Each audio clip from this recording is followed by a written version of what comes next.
of malpractice, of government abuse, of sexual abuse in this case, of against corporations, against insurance companies. I sue them. I don't do first-party cases. What is the current status of that kind of litigation in the state of Michigan? I know a few years ago there was an effort in the legislature to somehow put some kind of cap on the awards for victims. What's the current status of that? There was a really pretty one-sided series of articles last week in the Free Press.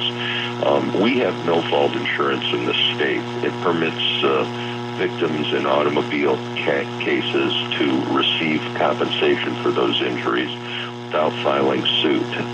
But they're entitled to file suit against the insurance companies if the insurance companies don't pay. And there is no lifetime cap on that. You can also sue the person that caused your injury. Those are third-party cases, and I handle those. First-party cases arguably have been subject to some abuse. There are attorneys that file them and physicians that say that people are injured when they're not. But there's also an incredible amount of insurance abuse where the insurance companies are not paying on rightful claims. So it works both sides. For those of us who are lay folk, there are some things that we just simply don't understand about the legal process, and I know that doesn't come as a shock to you or a surprise. Well, you can always say, remember, when I ran for political office, I always said, if you want to find the genesis of any of the problems, follow the money. So the attack right now on our system and no fault is coming from the insurance companies who want to make more money. That's all it is. And they're charging obscene amounts of money for City of Detroit residents, claiming that City of Detroit residents are more susceptible to lawsuits than anybody else. What we really need in this state is insurance company regulation, and we need somebody to watch over the insurance companies. They are totally unregulated in this state. Attorneys are regulated, and if attorneys abuse the system, something can happen to them, and it will happen to some of the people that we're talking about right now. But that doesn't mean insurance companies aren't guilty. They're the worst offenders of all. Attorney Fieger, I am going to get back on subject, but I want to ask you something. You mentioned a statement you made when you ran for governor about follow the money. There are, and I'm sure you already know, there are folk who are hoping or wondering, and some are wondering, if you would consider another run for governor next year. Yes, I'd consider it, and if I ran, I'd win. I'm not going to be running against an incumbent like I was against Mr. Engler, who was claiming that he was responsible for the economy when it was really, we know, Clinton's economy.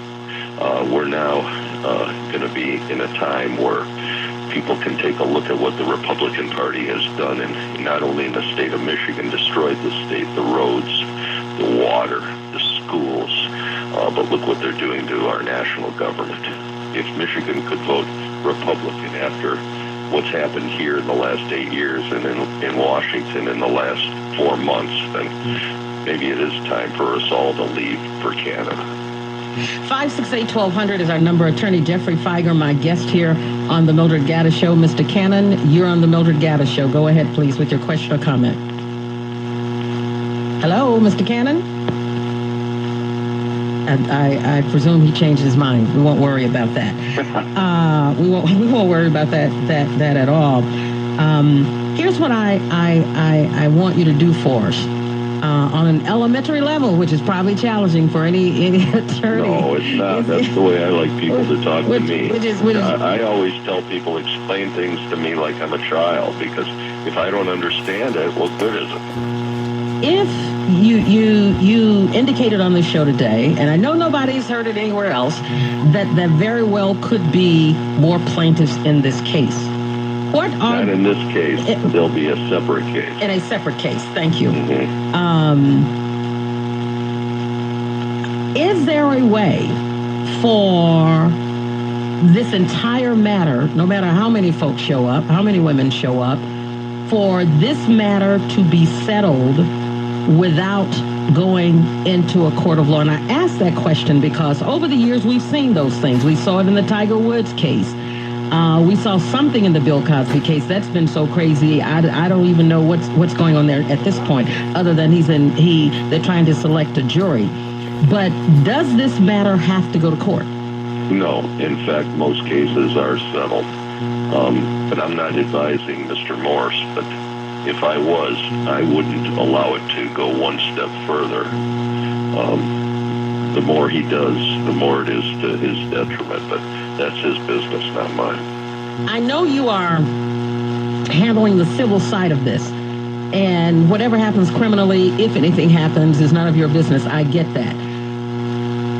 How likely is it? Do you have any idea? Are there any components that require something criminal to take place in a court of law? Do they exist to your knowledge? Yep, that's why the police wired the victim. My understanding is the police have now gone to the prosecutor. My understanding is that Jessica Cooper, who is the Oakland County prosecutor, has disqualified herself because she did a fundraiser with Mr. Morris, so she knows him. So my understanding is that there'll be another county prosecutor assigned to the case to